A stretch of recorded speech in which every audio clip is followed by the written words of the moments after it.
After I finished reading the incredible novel I Am Blue in Pain and Fragile, I immediately went to a first draft of a video script on it, overtaken by the passionate work that I had just read and by my own reciprocated feelings. And then, after a few paragraphs, I stopped and I listened. If you're a content creator of really any form of media like myself, then I'm sure you also have a habit of turning everything you experience into a story.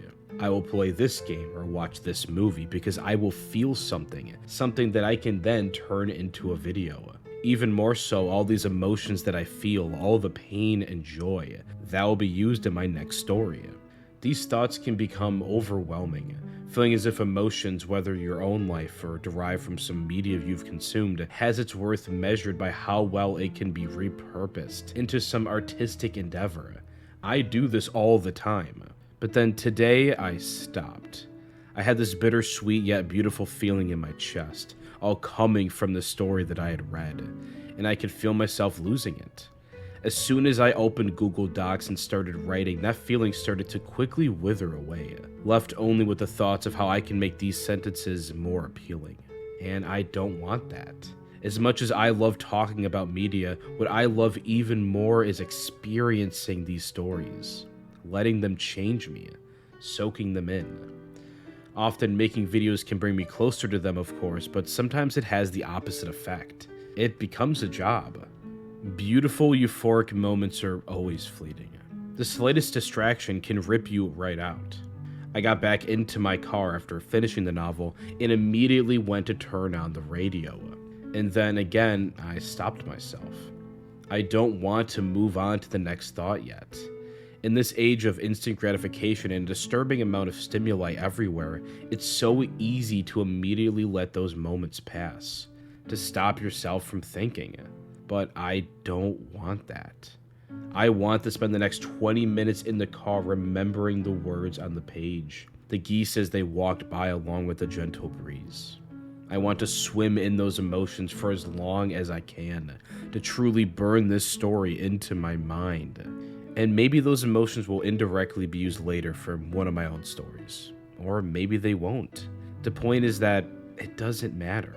For any creatives out there, I have to ask, why do you do it?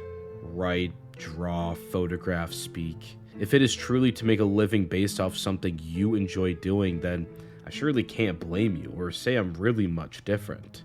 But ask yourself why you enjoy doing it. Why this uncertain path? Out of all of the options, why is that the one you chose?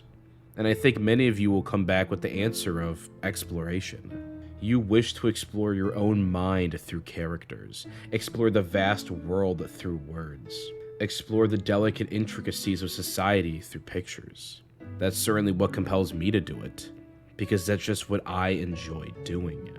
When it really comes down to it, it all returns to that enjoyment. You want to make money to live, and you want to live to enjoy life. You want to explore yourself and the outside reality around you because that will make your life more enjoyable. But to do that, to change yourself and your thoughts in that process, you have to give yourself time to think, not jump right into a project. No, you really need to soak it in, let it fully sink in. We read or watch stories so that we can be moved in so many different ways. Emotionally, philosophically, humorously. That's what makes it enjoyable. If I had jumped right into writing that script, I would have betrayed the main theme of the entire book. To feel. Pain, bittersweet happiness.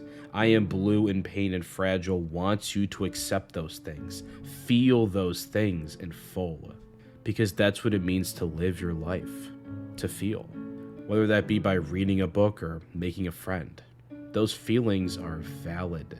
They are enough. You don't need to write them all down. You don't need to start making a YouTube video about them. Just slow down.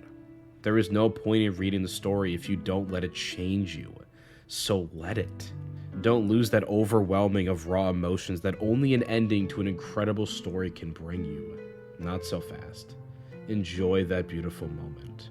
Don't get caught up in the next thing or how these feelings can progress something material in your life. Don't let yourself move on to the next thought.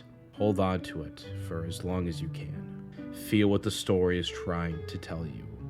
And most of all, enjoy it. And as always, thank you for watching.